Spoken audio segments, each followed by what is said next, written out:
Welcome to part 19 of In the Beginning and in the End. And this is February the 12th. And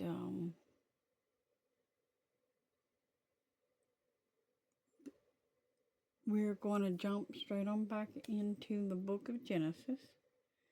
This is Genesis 17. And I'm going to kick back off at verse 8, recap verse 8, and go from there. Bear with me.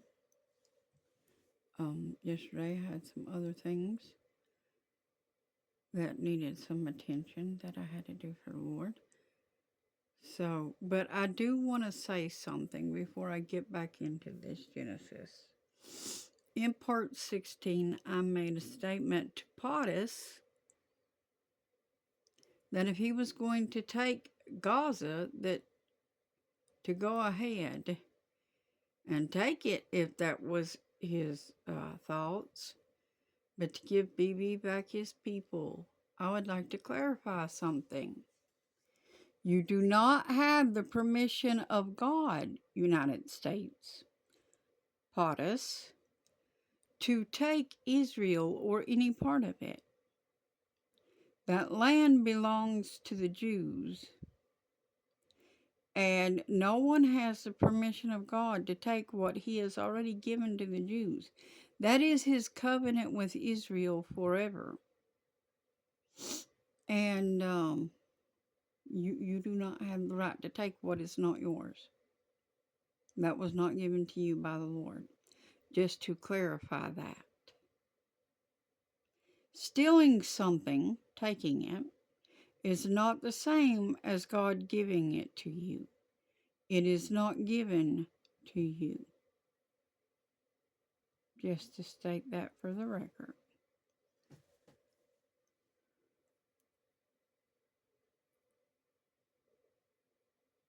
Now, do that which you must do, and do it swiftly.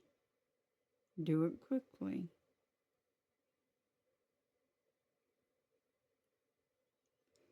See, because sin lies at your door, and its slave you will be. Now, going on, verse 8 of chapter 17. Now, this is about the covenant that the Lord made with Noah and his family. And Abram is part of Noah's family. This is about the covenant he actually made with Abram, who is now Father Abraham. Right? Just to recap where we are on this, because we've gone through the flood. And now here we are with Father Abraham, whom God has made a covenant with.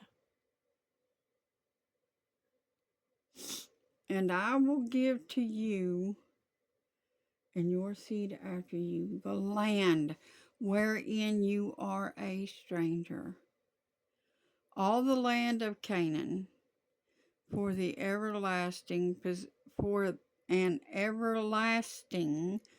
possession, and I will be their God.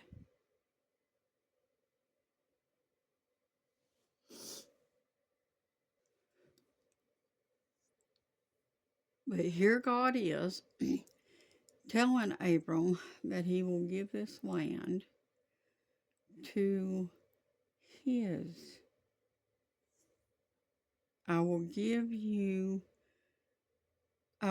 to you and to your seed after you the land wherein you are a stranger, in all the land of Canaan for an everlasting possession, and I will be their God. Well, let me tell you something, Israel. You've broken the covenant with God. It's spanking time.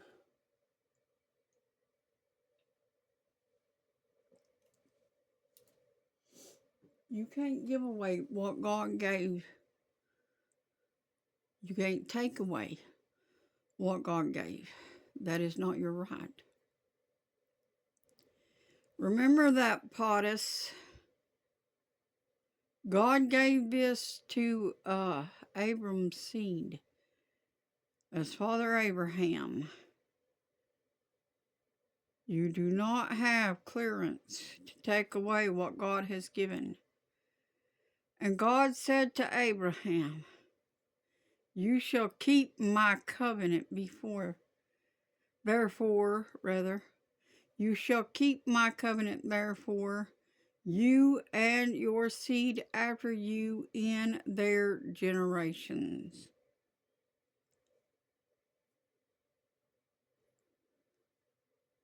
This is my covenant which you shall keep between me and your seed after you. Every man child among you shall be circumcised. And you shall circumcise the flesh of your foreskin, and it shall be a token of the covenant between me and you. And he that is 8 days old shall be circumcised among you, every man child in your generations, that he is born in the house or bought with money of any stranger, which is not of your seed. He that is born in your house, and he that is bought with your money, must needs be circumcised. And my covenant shall be in your flesh for an everlasting covenant. And the uncircumcised man child whose flesh of his foreskin is not circumcised, that so shall be cut off from his people. He has broken my covenant. And God said to Abraham, as for Sarai, your wife, you shall not call her name Sarai, but Sarah shall her name be. And I will bless her and give you a son also of her. Yea, I will bless her, and she shall be a mother of nations. Kings of people shall be of her. Then Abraham fell upon his face and laughed and said in his heart, shall a child be born to him that is 100 years old? And shall Sarah, that is 90 years old, bear? And Abraham said to God, oh, that Ishmael might live before you. That's not what God said, though. Don't mock God. And God said, Sarah your wife shall bear you a son indeed, and you shall call his name Isaac.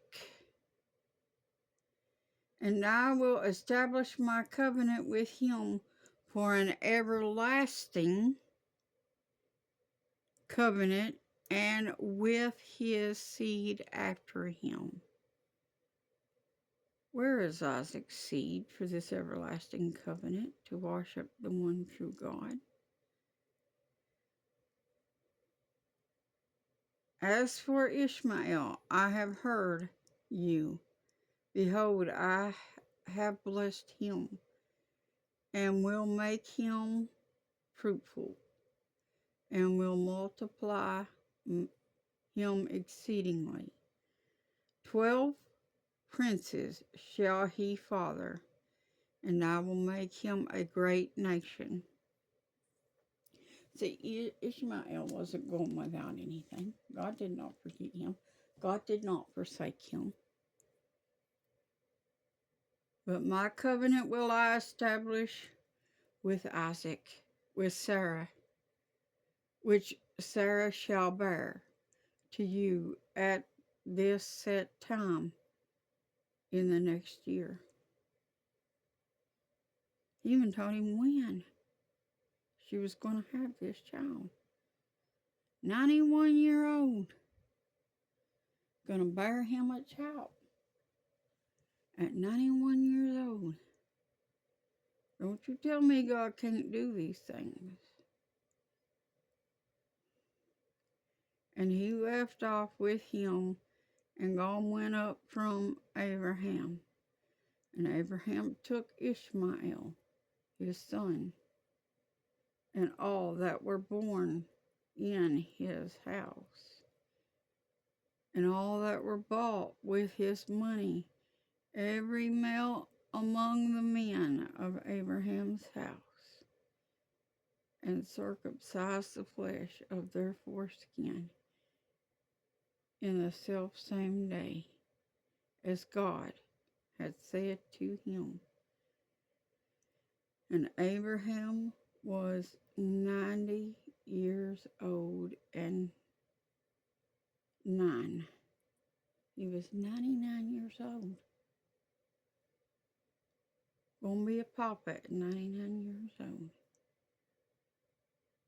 When he was circumcised in the flesh of his foreskin, he was 99 years old. Wow. And Ishmael, his son, was 13 years old when he was circumcised in the flesh of his foreskin. In the self same day was Abraham circumcised, and Ishmael his son, and all the men of his house born in the house and bought with money of the stranger were circumcised with him. Going on into chapter 18. And the Lord appeared to him in the plains of Mamre, and he sat in the tent door in the heat of the day. And he lifted up his eyes and looked, and lo, 3 men stood by him. And when he saw them, he ran to meet them from the tent door, and bowed himself toward the ground, and said, My Lord, if now I have found favor in your sight, pass not away, I pray, from your servant. Let a little water, I pray you, be brought, and wash your feet, and rest yourselves under the tree. And I will bring a morsel of bread, and comfort you your hearts. After that you shall pass on. For therefore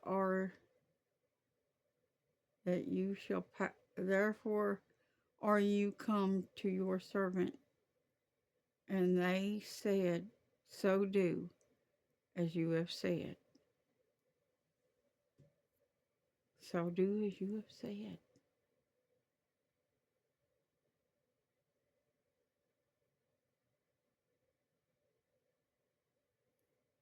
I'll see you in the next part.